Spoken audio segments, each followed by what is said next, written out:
Тажикстандын аскерлери кыргыз-тажик чегарасында кезектеги чагымчылдык иштерди жасады. Алар 4-июнга караган түнү Чоңалай районундагы талаштуу аймактан 1000 метрге чейин кирип келишип, контейнер орнотконуна күбө болдук.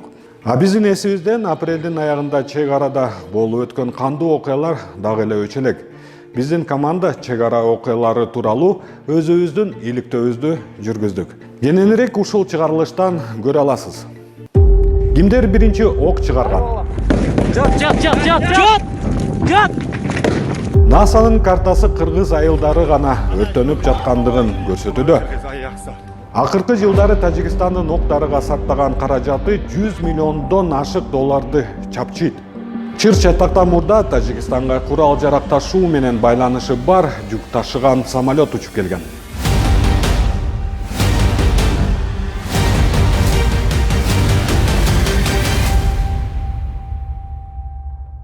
Жыйырма 9 апрель күнү кыргыз-тажик чегарасында куралдуу кагылышуу башталып, 2 күндүн ичинде ондогон адамдар курман болуп, жүздөгөн адамдар жарат алды.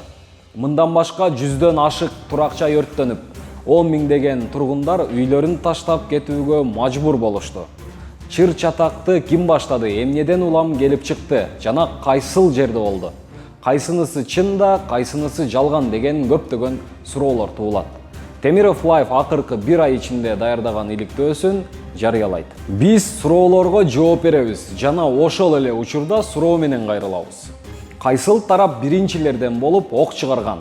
Тажикстан биринчи, кыргыз тарап ок чыгарганын айтса, ал эми Кыргызстан тажик тараптан кол салуу болгонун билдирет. Ошол эле учурда Кыргызстандагы бейөкмөт уюмдар Тажикстанды сотко берүүгө даярданып, далилдерди топтоп жатышат.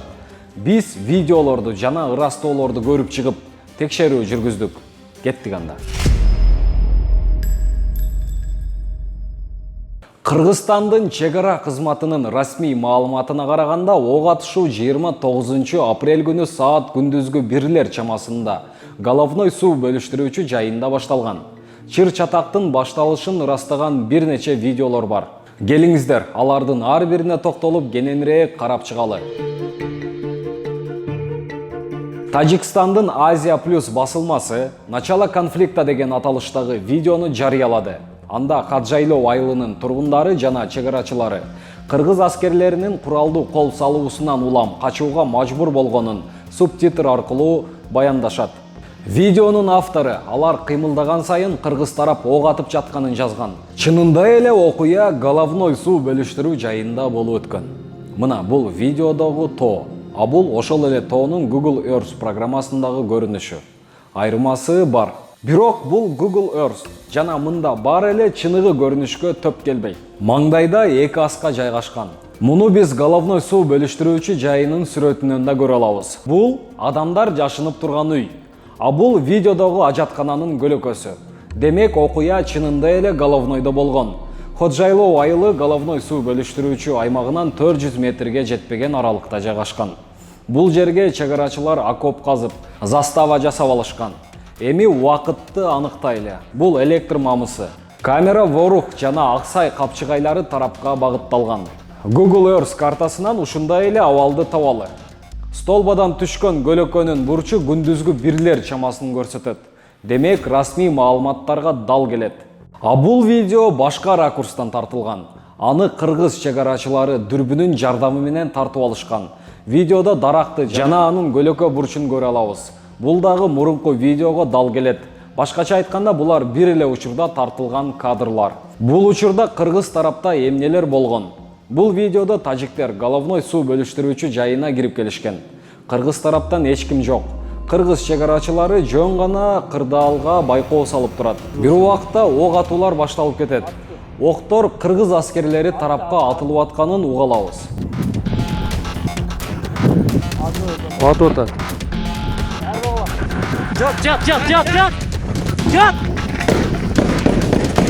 Жат!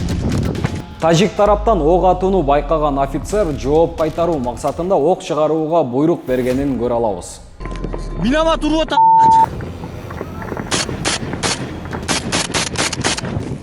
Пулемат бас. Ошол эле Азия Плюс басылмасындагы видеодон 29 апрелде тажик тараптын тынчтык сүйлөшүүлөрүн жүргүзүү үчүн келбегендигин көрүүгө болот. Видеонун ар бир кадрын карап чыгып, алардын ниетин байкай алабыз. 3-секундадагы кадрда чегарачылар куралданганын жана блиндаж менен коргонгонун көрө алабыз. А бул кадрда дарактын артына жашынып турган куралчан тажик чегарачысы. 9-секундада РПГ сыяктуу миномет көтөргөн формачан адам чуркап өтөт.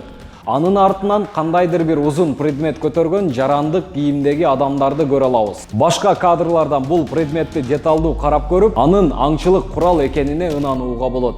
А бул жаш жигиттин колунда ташты байкай алабыз. Ал эми бул кадрлардан жада калса рогатканы да көрүүгө болот. Башкача айтканда, бул адамдар головной суу бөлүштүрүү жайына кошуна катары жөн гана сүйлөшүү жүргүзүү максатында келишкен эмес.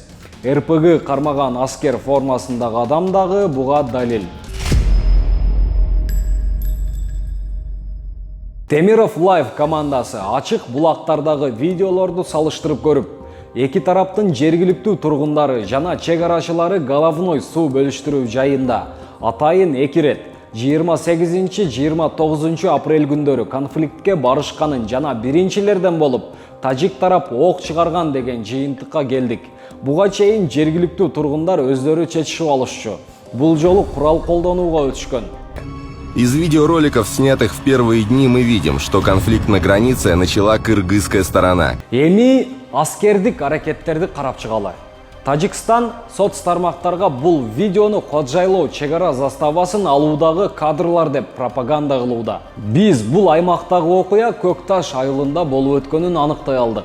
Тагыраак айтканда, кыргыз чегарачылары кыргыз айылдарында чабуулга өтүшкөн. Кыргызстандын заставаны басып алгандыгы тууралуу билдирүү Коджайлоо айылынын чегара заставасы менен байланыштуу. Ал эми Коджайлоо заставасы видео тартылган жерден 3 чакырым алыстыкта. Коджайлоо айылындагы чегара заставасынын окоптору дарыянын аркы өйүзүнө чейин казылган.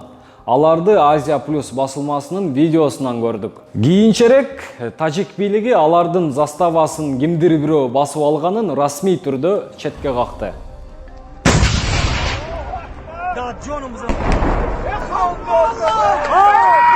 Бул кадрга танкка каршы колдонуучу гранатометтун атылган учуру түшүп калган.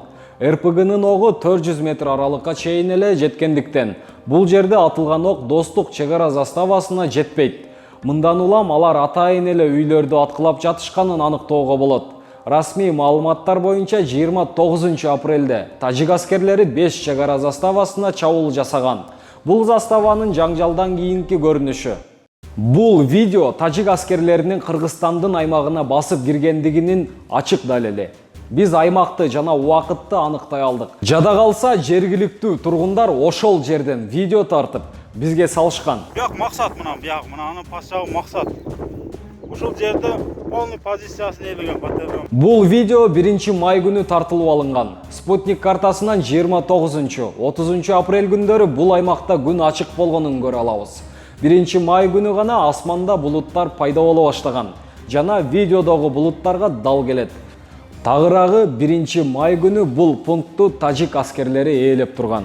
Бул аймактан гранатометтун чачырандыларынан каза болгон 12 жаштагы Мадина Рахматжанова жашаган. Интернационал айылын оңой эле аткылоого болот. Бул көлөмдүү иликтөөнүн 1-чи бөлүгү болду. Видео далилдер чыр-чатактын головной суу бөлүштүрүүчү жайында башталганын тастыктайт. Ок атуучу куралдарды биринчилерден болуп Тажикстан тарап колдонгон.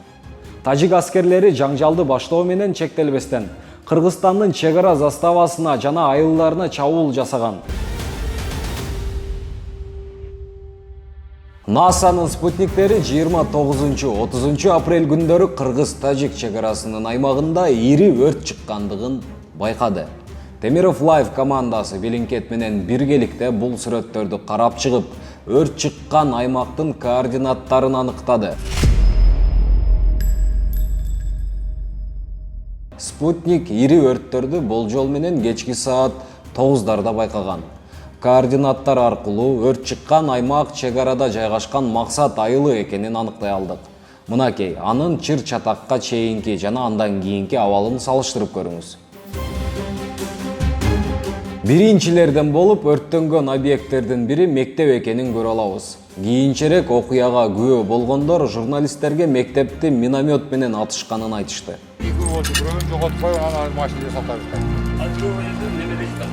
Кийинки аймак ошол эле Максат айылында мектептен 800 метрдей алыстыкта жайгашкан чек ара посту. НАСА бул аймакта өрт түнкү саат 23:36 башталганын көрсөтөт. Амында футбол талаасы бар. Андан төмөнүрөктө оң тарапта чек ара посту жайгашкан. НАСА спутниктери ири өрттөрдү 30 апрелге оогон түнү саат 23:36 арка айылынан да тартып алган. Бул кадрлардан талкаланган үйлөрдү, май куюучу жайларды жана дүкөндөрдү көрө алабыз. Видеодо трассанын арка айылы тарабында узатасынан жайгашкан май куюучу жайлар. А бул Интернационал айылындагы өрттөнүп жаткан үй миномет огуна кабылган. Ал Тажикстандын спецотряды токтогон жерден 500 метр ырыакта жайгашкан. Дээрлик толугу менен талкаланган Көктерек айылын өтөлү. Интернет желесинде жарандык кийимдеги адамдар май куюучу жайга Тажикстандын желегин орнотуп жаткан видео тарады. Тегерегиндеги үйлөр күйүп жатат. Ал эми тажик аскерлери айыл тарапка багыт алган.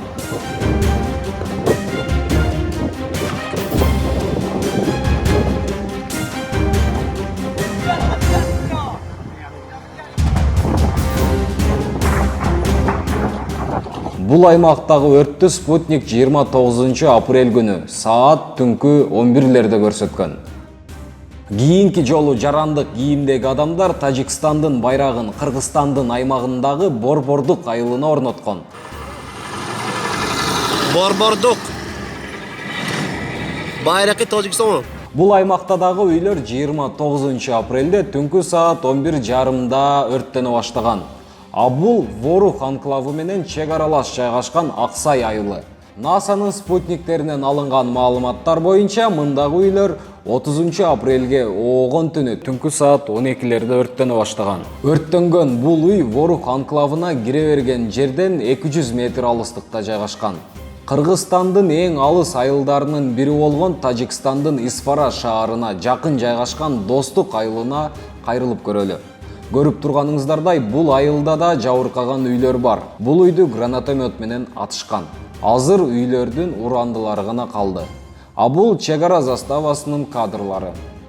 НАСАнын спутниктеринен алынган маалыматтар боюнча ал түнкү саат 23:36 өрттөнө баштаган.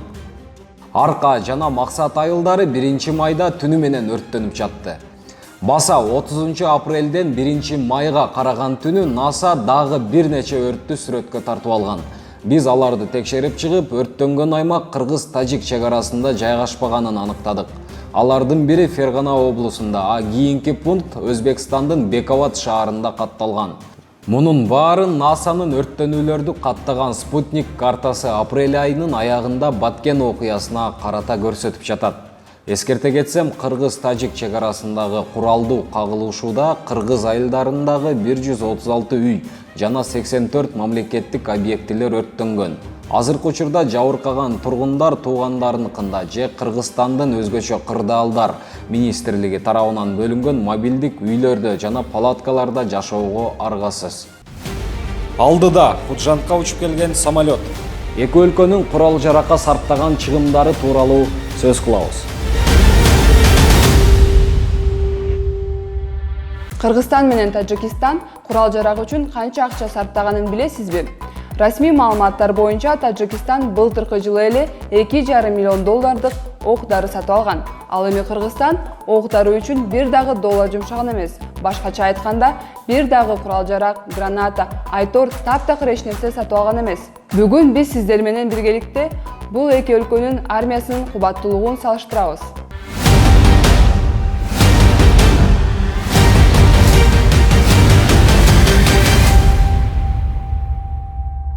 Апрель айынын соңундагы Кыргыз-Тажик чек арасында болгон жаңжалда Тажик армиясы танк, БМП, тиги учак жана башка оор согуштук куралдарды колдонду. А Кыргыз тарап БМП жана БТР колдонгон. Жаңжалдан кийин социалдык тармактарда кайсы өлкөнүн армиясы күчтүү экенин кызуу талкуу жарата баштады. Анда эки өлкөнүн армиясы тууралуу ар кайсы булактардан алынган маалыматтар айтылып жатты жана дайым эле туура сандар көрсөтүлгөн жок. Биз ишенимдүү булактардан алынган маалыматтарды чогултууну чечип, жана бул чыгарылышта Кыргызстан менен Тажикстандын аскердик техникаларынын санын, ошондой эле соңку 5 жыл ичинде сатып алынган ок-дарыларды көрсөтөбүз. Келиңиздер, алгач аскердик техникалардан баштайлы. Бул жылдар аралыгында аскердик машиналардын санында өтө чоң деле өзгөрүү болгон эмес. Тажикстандын армиясы брондолгон чалгындоочу 10 машина менен, ал эми Кыргызстандын аскер техникасы ушундай эле 9 машина менен толуктанган. Бул аскердик техникаларды эки өлкөгө тең Орусия белек кылган. Карап көрүңүздөр, Кыргызстанда танктар, ошондой эле башка аскердик техникалар көптүк кылат. Ошондуктан кыргыз армиясы күчтүүрөөк деп эсептелиши керек. Бирок иштин жөнү башкада. Башкача айтканда, Тажикстан дайыма өзүнүн армиясын күчөтүп келет. Алсак, соңку 5 жыл ичинде эле тажик бийлиги курал-жарак үчүн 121 миллион 90 миң доллар сарптаган. Келиңиздер анда, ушул убакыт аралыгын майда чүйрөсүнө чейин карап чыгалы. Биз Кыргызстандын жана Тажикстандын импорттарын текшерип көрдүк. Белгилей кетейин, TradeMap сайты расмий статистикалык маалыматтарга негизделген цифраларды гана берет. Акыркы 5 жылда Тажикстан ок-дары жана курал-жарак үчүн 38 миллион 756 миң доллар сарптаган. Негизги камсыздоочулар Кытай менен Орусия. Ок-дарыларды импорттоонун баткен окуясына кандай тиешеси бар деп ойлошуңуз мүмкүн. Мунун баарын азыр өзүңүздөр көрөсүздөр. Бул кадрларда ок-дары салынган кутучаны көтөрүп баратышат. Видео Көк терек айылында тартылган. Ящиктен буунун маркировкасын көрүүгө болот. Бул ок-дарылар майда калибрдүү ок атуучу куралдарга арналган. А бул видеодо Россияда чыгарылган Орсис Т-5000 үлгүсүндөгү заманбап снайпер мынтыгын көрө алабыз. Чыр-чатактан кийин кыргыз айылдарында жарылбай калган мина гранаттардын калдыктарын бүтүндөй арсеналы калып калган. Мисалы, бул гранатометто НАТОнун маркировкасы бар. Адистердин айтымында бул гранаталар Кытайда жасалган. Октор жерге орнотулуучу же автоматтык гранатометторго арналган. Кыргызстан. Мындагы ок-дары алып келүү иштери бир аз кейиштүү абалда. Бийлик эң акыркы жолу 2016 жылы гана 2 миллион 18 миң долларга бомба, граната сыяктуу жана башка согуштук аракеттерге арналган каражаттарды сатып алган. Эми аскердик техникаларды алып келүү тууралуу сөз кылалы. Эл аралык стратегиялык изилдөө институтунан алынган маалыматтарга караганда, эки өлкөдөгү аскердик техникалардын саны өзгөргөн эмес. Демек, алар үчүн тетиктерди сатып алышкан деп болжолдосо болот. 2016 жылдан 2020 жылга чейин Тажикстан бул пунктта 82 миллион 334 миң доллар сарптаган, а Кыргызстан акыркы жолу 2016 жылы 2 миллион 569 миң доллар жумшаган. Эгер бардык түрдөгү куралдардын жалпы суммасын эсептеп чыгара турган болсок, Тажикстан 5 жылдын ичинде куралдуу күчтөрдү жакшыртууга 121 миллион 90 миң доллар сарптаганын биле алабыз. Эң негизги өнөктөш жеткирүүчү болуп Орусия жана Кытай эсептелет. Кыргызстан бул 5 жыл ичинде курал-жарак үчүн болгону 4 миллион 587 миң доллар сарптаган. Мында да негизги ташуучу Кытай менен Орусия. Биз эки өлкөнүн курал-жарак сатып алуудагы бир топ айырмасын көрүп турабыз. 121 миллион доллар менен 4,5 миллион доллардын ортосундагы айырманы сезип жатасызбы? Куралдуу чыр-чатак менен согуштан жөнөкөй адамдар жабыркайт, ал эми курал сатуучулар пайда көрөт. Бирок бул тууралуу кененирээк алдыда Актылек Капаровдун материалында көрө аласыздар. Баткендеги чегара жаңжалынан мурун Тажикстандын Худжан шаарына Дубайдан жүк ташуучу учак учуп келген. Биз бул учактын дүйнөдөгү жаңжал чыккан аймактарга мыйзамсыз курал ташыган компаниялар менен байланышы бар экенин аныктадык. Кеттик анда.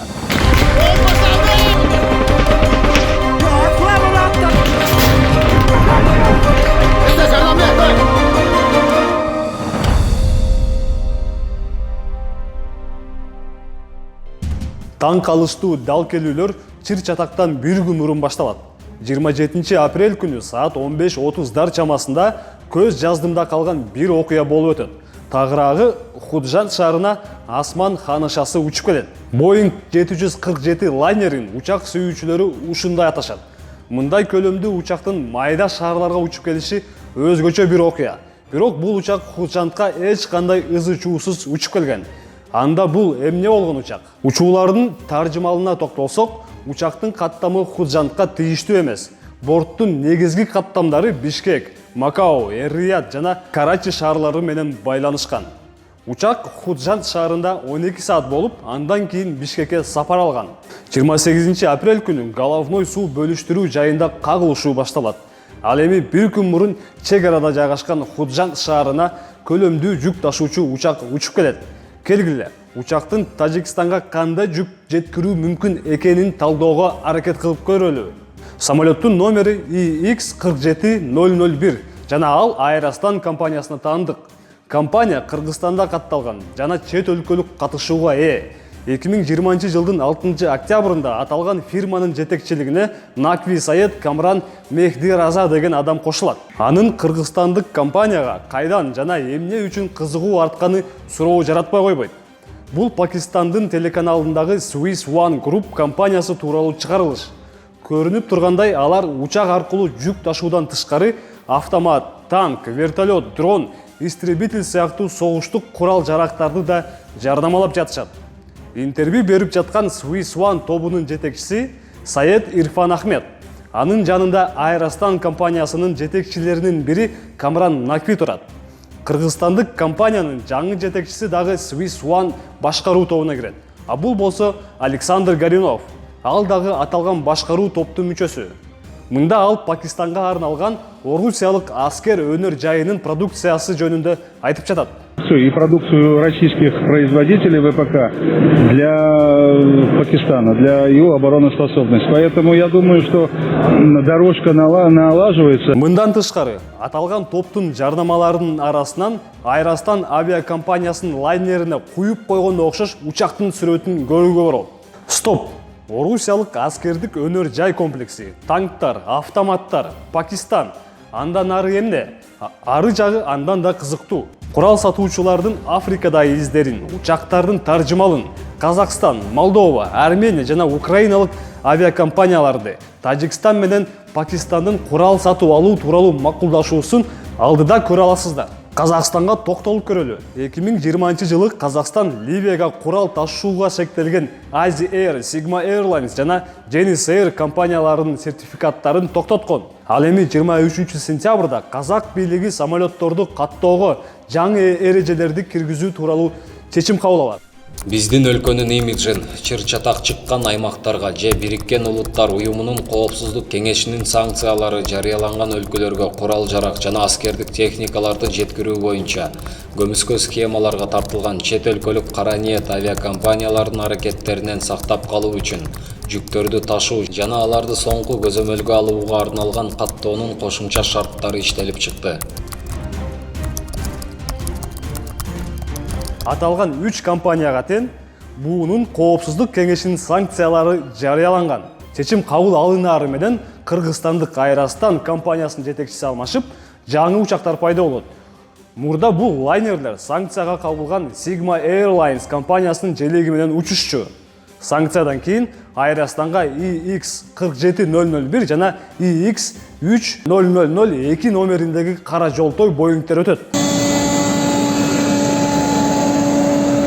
Swiss One Group тобунун жетекчиси Саед Ирфан ким менен байланышта? Жана мында НАТО, Оғанстан жана Молдовалык авиакомпаниялардын кандай тиешеси бар? Саед Ирфан Ахмед Кыргызстандагы Evicon Aviation аттуу компанияга ээлик кылган. Бул компаниянын түзүүчүлөрүнүн бири көптөгөн өлкөлөргө таанымал Малик Билал Насир деген адам болгон. Бул адамдын Оғанстандан Кыргызстанга мыйзамсыз учуп келген вертолеттор менен болгон ызы чууга тиешеси бар.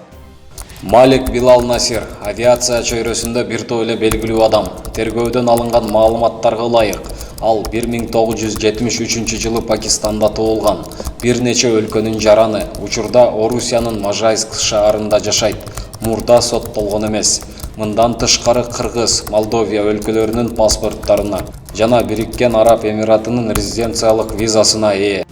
Азаттык радиосунун сайтына жарыяланган маалыматтар боюнча Оғанстандан учуп келген вертолеттор аскердик жүк ташуу үчүн НАТО күчтөрү тарабынан колдонулган. Малик Билал Насирдин Ливияга курал ташыган үчүн буунун коопсуздук кеңешинин отчетуна түшкөн молдавиялык авиакомпаниялар менен байланышы бар. Малик Билал жана Мухаммад Амир бир нече жыл мурун Гриксона СРЛ акционердик капиталынын дээрлик жарымына ээлик кылышкан. Учурда Малик Билал Владимир Гилан менен биргеликте Оскар Джет СРЛ компаниясынын негиздөөчүсү болуп саналат. Жалпысынан Swiss One Group компаниясы Казакстандын, Молдованын, Армения, Тажикстан, Украина жана Кыргызстандын көптөгөн авиакомпаниялары менен байланышкан. Мында дагы бир өзгөчөлүктү байкасак болот. Бул компаниялардын кайсы бири санкцияларга же буунун коопсуздук кеңешинин отчетуна кабылып калаары менен учактарын башка компанияларга өткөрүп бере салган. Мисалы, ERIBU номериндеги лайнер молдавиялык Airstork компаниясына катталган болчу. Так ушул учак 2017-жылдагы буунун коопсуздук кеңешинин отчетунда турат. Ал эми 2018-жылы аталган учак украиналык Европа Air авиакомпаниясына өткөн. 2019-жылдын июль айында Украина компанияга берилген сертификатты чакыртып алат. Андан туп-туура бир ай мурун Ливияда Европа Air компаниясынын 2 самолету жок кылынган болчу. 26 июль күнү Ливиядагы атуунун жыйынтыгында украиналык Европа Air компаниясына тиешелүү Ил-76ТД үлгүсүндөгү 2 транспорттук учак жок кылынган. Бул окуядан кийин Украинанын мамлекеттик авиа кызматы эксплуатация кылуучу бул жүк ташыган компаниянын сертификатын чакыртып алган. Бирок аман калган мурунку молдавиялык лайнер Казакстандын Easy Air компаниясына өткөн. 2020-жылы Easy Air Ливияга курал ташыгандыгы үчүн буунун коопсуздук кеңешинин санкциясына кабылган. Ошентип, тез арада мекемени алмаштырууга керек болот. Жыйынтыгында компанияны FlySky деген кыргызстандык компанияга алмаштырышат. Easy Air кыргызстандык компанияга дароо эле санкцияга кабылган 2 самолетун өткөрүп берет. Бул тууралуу африкалык ММКлар жазып чыгышкан. FlySky Airlines 2020 жылдын аягында Борбордук Африка Республикасында жана Эритреядда Казакстандын, Украинанын жана Молдованын аскердик транспорттук самолеттордун операторлорунан түзүлгөн. Көптөн бери Ливияда ишмердүүлүк жүргүзгөн генерал Хафтардын карамагында эң акыркы компания. FlySky жогоруда белгилеп өткөн Swiss One Group менен бардык жерде кездешүүчү Малик Билал Насир аркылуу байланышта. Бул болгону бир эле мисал. Бул схема менен оңдогон авиакомпаниялар байланышкан. Алардын арасында Айрастан дагы бар. Баткендеги чыр-чатактан мурун так ушул компаниянын учагы Тажикстанга учуп келген. Албетте, биз аларды курал алып келди деп айта албайбыз. Буга эл аралык тыкыр изилдөө талап кылынат. Биз жон гана тажик аскерлердин кол салуусу алдын ала пландалганбы же даярдыксыз болгонбу деген суроону беребиз. Биздин мамлекеттик органдар Кыргызстанда шек туудурган авиакомпаниялар иш жүргүзөөрү тууралуу билишеби? Же болбосо алардын ишмердүүлүгүн жашырышабы? Баса жакында эле коңшу өлкөнүн президенти Эмомали Рахмондун Пакистанга барып келгени тууралуу билдик. Ал эми Озотлук радиосу Пакистан Тажикстанга өздөрү чыгарган куралдарды жеткирерин билдирет. Демек, жыйынтык төмөндөгүдөй. Чыр-чатактын башталышы сырткы таасирлердин астында болгон. Чынында бул куралдуу кагылышуу эле болуп, чыр-чатактан кыргыз тарап көбүрөөк жапа чекти. Муну НАСАнын өрт кырсыктарын каттоо картасы да тастыктайт. Тажикстан акыркы жылдары активдүү курал-жарак сатып ала баштаган. Чыр-чатактан бир күн мурун Кыргызстанга чектеш жайгашкан Худжан шаарына согуш иштерин жүргүзүү үчүн куралдардын алгачкы партиясы жеткирилген болушу мүмкүн. Акыркы окуялар көрсөткөндөй, Эмомали Рахмон баштаган тажик бийлиги ызычууну токтотууну көздөбөйт. Жана талаштуу аймактарда чагымчылдык иштерди улантып жатат. Биз болсо кырдаалды көзөмөлдөнү улантабыз. Темиров Live KG YouTube каналына катталыңыз. Кайрадан көрүшкөнгө чейин.